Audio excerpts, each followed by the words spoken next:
Hello everyone, my name is Shasaikia. Jorhat DCB Girls College 4th semester History Department student হয়। আপোনালোক সকলোৱে জানে যে আপাৰ আসাম অৰ্থাৎ উজনি অসমৰ প্ৰথমখন নাৰী শিক্ষানুষ্ঠান হৈছে দেৱীচৰণ বৰুৱা ছাত্ৰী মহাবিদ্যালয় অৰ্থাৎ DCB Girls College। আপোনালোক কোনোবাই যদি আমাৰ কলেজত এডমিশন ল'ব বিচাৰিছে বিশেষকৈ ছোৱালী যিহেতু আমাৰ কলেজখন গাৰ্লছ কলেজ হয় গতিকে আপোনালোকে আমাৰ ৱেবছাইটটোত যাব পাৰে। আমাৰ এডমিশন প্ৰক্ৰিয়াটো মেৰিট বেচিছত হৈছে, এন্ট্ৰেন্সৰ কোনো কথা নাই। হায়াৰ সেকেন্ডাৰী কাৰণে লাষ্ট ডেট দিয়া হৈছে 12 আগষ্ট ফৰ্ম ফিলআপৰ আৰু BA BSc কাৰণে লাষ্ট ডেট দিয়া হৈছে 13 আগষ্ট। তাৰ পাছত আমাৰ এডমিশন প্ৰক্ৰিয়াটো ষ্টাৰ্ট হ'ব। হায়াৰ সেকেন্ডাৰী কাৰণে এডমিশনৰ ডেট দিয়া হৈছে 19 ৰ পৰা 25। হায়াৰ সেকেন্ডাৰীৰ হৈ যোৱাৰ পাছত আমাৰ BA হ'ব, BA BSc হ'ব, তাৰ ডেট দিয়া হৈছে 21 ৰ পৰা 27। আন্ডাৰগ্ৰেজুৱেট কোৰ্ছৰ বাবে যিকেইটা ছাবজেক্টত BA মেজৰ ল'ব পাৰিব আমাৰ কলেজত সেই ছাবজেক্টকেইটা হৈছে English, education, philosophy, Assamese, political science, geography, economics, history and Bengali. আৰু ইয়াৰ সিট ক্যাপাসিটিৰ কথা আছে গতিকে ইংলিছত আছে 70টা সিট, আসামিজত 75, ইকোনমিক্সত 50টা সিট আছে, এডুকেশ্যনত আছে 70, জিওগ্ৰাফি কাৰণে 40টা সিট, হিষ্ট্ৰী কাৰণে আছে 50, ফিলসফি কাৰণে আছে 60টা সিট, পলিটিক্যাল সায়েন্সত আছে 75। এগিটা হৈছে BA সাবজেক্টৰ মেজৰ সাবজেক্টৰ কাৰণে সিট ক্যাপাসিটি। আৰু যেটো BSc প্ৰগ্ৰাম আছে মেজৰ প্ৰগ্ৰাম তাত আছে major subject physics, botany, chemistry, zoology and mathematics. আৰু ইয়াৰ সিট ক্যাপাসিটিৰ ক্ষেত্ৰত মেথমেটিক্সত আছে 30টা সিট, বটানী আৰু জুলজি দুইটাতে 45 সিটস আছে, ফিজিক্সত 35 এণ্ড কেমিষ্ট্ৰিত 35। এতিয়া আন্ডাৰগ্ৰেজুৱেট কোৰ্ছত আমি কেইখনমান কম্পালসৰি সাবজেক্টৰ পেপাৰ পাওঁ। তাত আমি সেমেষ্টাৰ ওয়াইজ পেপাৰখিনি বেলেগ বেলেগ হৈ যায়। যেনেকৈ আমি ইয়াত ইংলিছ পাওঁ, MIL পাওঁ, MILৰ হলনি আমি অল্টাৰনেটিভ ইংলিছো ল'ব পাৰোঁ। তাৰপিছত আহে কম্পিউটাৰ এপ্লিকেশ্যন আৰু তাৰপিছত আমি পাওঁ এনভাইৰনমেণ্টেল ষ্টাডিজ, দেন পাওঁ SEC হৈছে স্কিল এনহেঞ্চমেণ্ট কোৰ্ছ। আৰু ইয়াৰ আণ্ডাৰত স্কিল এনহেঞ্চমেণ্ট কোৰ্ছৰ আণ্ডাৰত আমি বেলেগ বেলেগ পেপাৰ পাওঁ। ইয়াত ধৰা হওক ট্ৰেভেল এণ্ড টুৰিজমৰ মেনেজমেণ্টৰ পেপাৰ থাকে, ৱেব ডিজাইনিঙৰ পেপাৰ থাকে, তেনেকুৱা বিভিন্ন ধৰণৰ পেপাৰ থাকে আৰু ষ্টুডেণ্টে যিটো বিচাৰে সেইখন পেপাৰে ল'ব পাৰে। ইয়াৰ উপৰি আমাৰ কলেজত NCC আছে। ইনফ্ৰাষ্ট্ৰাকচাৰৰ ক্ষেত্ৰত চাবলৈ গ'লে ছায়েন্সৰ ডিপাৰ্টমেণ্ট কেইটাৰ কাৰণে যিকেইটা লেবৰ প্ৰয়োজন সেই লেবকেইটা আছে, লাইব্ৰেৰী আছে, কম্পিউটাৰ লেব আছে, মেইন হোষ্টেল আছে আৰু কেম্পাছৰ ভিতৰতে মেইন হোষ্টেল আছে, canteen, departmental store plus net cafe, এই সকলোখিনি আমাৰ কলেজত সুবিধা আছে। এতিয়া আহিছে এডমিশ্যন প্ৰচিডিউৰ কথাটোলৈ। যিহেতু ফৰ্ম ফিলআপৰ প্ৰক্ৰিয়া চলি আছে, ফৰ্ম ফিলআপ হৈ আছে, গতিকে ফৰ্ম ফিলআপ হোৱাৰ পাছত ডকুমেণ্টছখিনি আমাৰ এডমিশ্যন কমিটিয়ে ভেৰিফাই কৰিব। তাৰপিছত এখন মেৰিট লিষ্ট ওলাব, ৱেবছাইটত পাব। গতিকে সেই মেৰিট লিষ্টখনৰ মতেহে যিসকলে কোৱালিফাই কৰে তেওঁলোকে এডমিশ্যন ল'ব পাৰিব। আৰু হোষ্টেলৰ ক্ষেত্ৰতো একেই, ফৰ্মখন ফিলআপ কৰোঁতে তাতে হোষ্টেলৰ অপশ্যন এটা থাকে। তাত যদি আপোনালোকে য়েছ কৰিছে আৰু আপোনালোকৰ সেই মেৰিটৰ ভিত্তিতে হোষ্টেলতো ছিট পাব। আমাৰ কলেজ আৰু কোৰ্ছ সম্পৰ্কীয় আৰু যদি কিবা জানিবলগীয়া থাকে তেতিয়াহ'লে আপোনালোকে কলেজৰ ৱেবছাইটত যাব পাৰে। তাত কলেজক কণ্টেক্ট কৰিব পাৰে, অফিচক কণ্টেক্ট কৰিব পাৰে। তাত কণ্টেক্ট নাম্বাৰ দিয়া আছে, প্লাছ মেইল IDও দিয়া আছে। আৰু তাৰোপৰি আপোনালোকে আমাৰ ফেচবুকত এটা পেজ আছে, দেৱীচৰণ বৰুৱা ছাত্ৰী মহাবিদ্যালয়ৰ ছাত্ৰী একতা সভাৰ এটা পেজ আছে ইউনিয়ন বডিৰ, আপোনালোকে তাতো কণ্টেক্ট কৰিব পাৰে।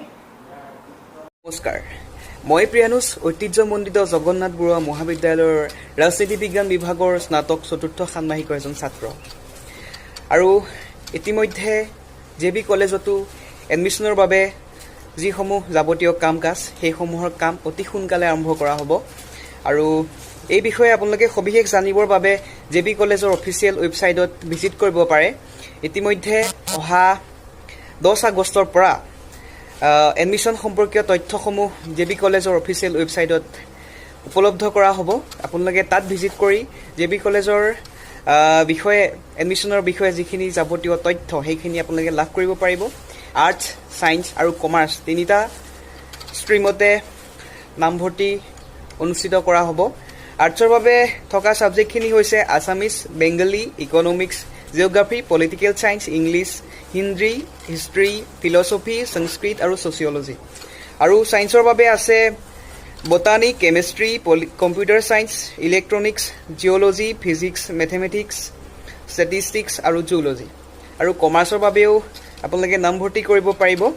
আৰু ইয়াতে মই বিশেষ নকওঁ, আপোনালোকে অহা 10 আগষ্টৰ পৰা জেবি কলেজৰ অফিচিয়েল ৱেবছাইটত ভিজিট কৰি এডমিশ্যন সম্পৰ্কে যিসমূহ লাগতিয়াল তথ্য সেইসমূহ আপোনালোকে গ্ৰহণ কৰিব পাৰিব আৰু তাতে আপোনালোকে ভিজিট কৰি এই বিষয়ে জানি ল'ব ধন্যবাদ Hello everyone, this is Ananya Handik. I am currently pursuing my degree from Jorhat Institute of Science and Technology, SIST, in chemistry. I passed out from Pragjutika in the year 2020. About SIST, we all know that it's a very reputed college, and apart from that, I would like to say that along with excellent teaching, the environment of SIST is too good, and because of that, it adds up to make this a perfect college to pursue degree in. And the admission procedure of SIST is very simple.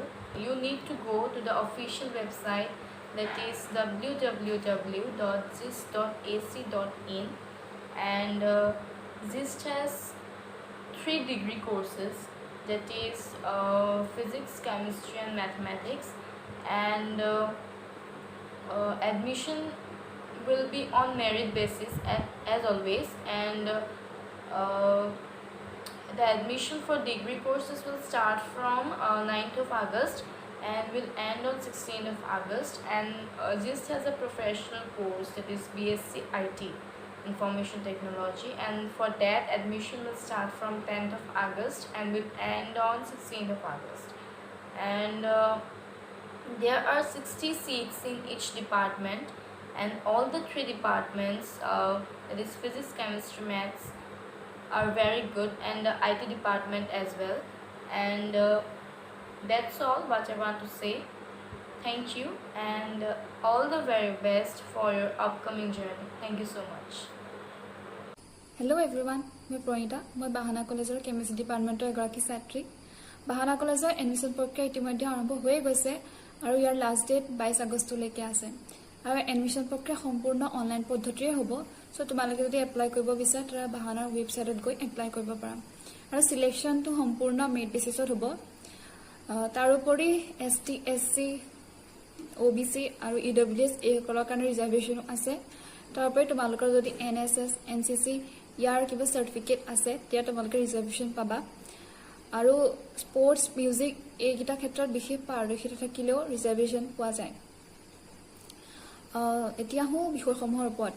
বাহনাত arts আৰু science এই দুটা ষ্ট্ৰীমে আছে, ইয়াত commerce ষ্ট্ৰীমটো নাই। আৰ্টছৰ ছাবজেক্টসমূহ হৈছে Assamese, English, history, political, economics, education এইকেইটা, আৰু ইয়াত 40 to 50 ছিটছ এভেইলেবল আছে। ছায়েন্সৰ বিষয়সমূহ হৈছে chemistry, physics, zoology, botany, statistics, maths আৰু কম্পিউটাৰ এপ্লিকেশ্যন, আৰু ইয়াতো 30 to 40 ছিটছ আছে। সো তোমালোকে যদি আৰু বেলেগ কিবা ফেকাল্টি ফেচিলিটিজ জানিব বিচাৰা তেতিয়া তোমালোকে বাহনৰ ৱেবছাইটত গৈ চাব পাৰা, তাৰ পৰা তোমালোকে সম্পূৰ্ণ ডিটেইলছ পাই যাবা। আৰু ইয়াতে এটা ভাল শৈক্ষিক বাতাবৰণো আছে, সো তোমালোকে যদি বিচাৰা তেতিয়া এপ্লাই কৰিব পাৰা।